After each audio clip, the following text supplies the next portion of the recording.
இந்த கொஸ்டின் பாருங்கள், ரொம்பவே சிம்பிள். ஏயிலிருந்து ரூபாய் 10 சொல்லி கொடுத்துருக்காங்க. ஏன்னு ஒரு கேரக்டர் இருக்காரு, அவர்கிட்ட நான் ஒரு 10 ரூபா வாங்கிடுறேன். அதே மாதிரி பியிலிருந்து ரூபாய் 15 பின்னு ஒரு கேரக்டர் இருக்காரு, அவர்கிட்ட 15 ரூபா வாங்கிடுறேன். சியிலிருந்து ரூபாய் 20 சின்னு ஒரு கேரக்டர் இருக்காரு, அவர்கிட்ட 20 ரூபா வாங்கிடுறேன். அவர்கள் பெறும் மொத்த தொகையானது, ஸோ இவங்க பெறக்கூடிய மொத்த தொகை எவ்வளோன்னு தெரியாது, அதோட விகிதம் கொடுத்துருக்காங்க 3:4:5 என்று இருக்கும்படி, இந்த மாதிரி விகிதத்தில் இருக்கும்படி நான் எவ்வளோ கொடுக்குறேன்னா 1245 ரூபா கொடுக்குறேன். ஸோ ஒவ்வொருவரும் பெரும் தொகை என்ன, ஏபிசி தனித்தனியாக எவ்வளோ அமௌண்ட் வாங்குறாங்க அப்படிங்கிறது கொஸ்டின்.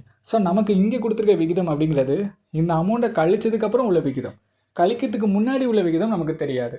ஸோ ஃபஸ்ட்டு இந்த அமௌண்ட்டை கழிச்சதுக்கப்புறம் அவர்கிட்ட இருந்த அமௌண்ட் என்னென்னு கண்டுபிடிக்கணும். ஸோ மொத்தமாக எவ்வளோ அமௌண்ட் கழிச்சிருக்காங்க அப்படின்னு பாருங்கள், 10, 15, 20. ஸோ மொத்தமாக 45 ரூபா கழிச்சிருக்காங்க.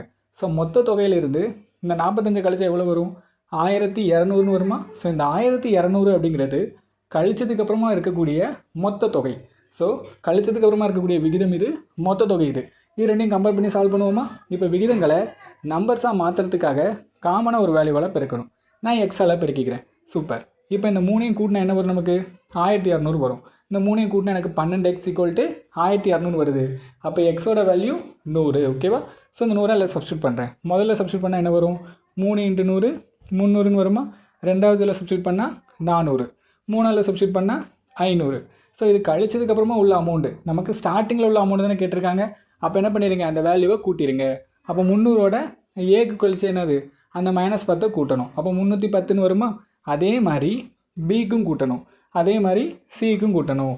அப்போ ஏக்கு 310, பிக்கு 415, சிக்கு 520 அப்படிங்கிறது ஆன்சர். ஓகேவா?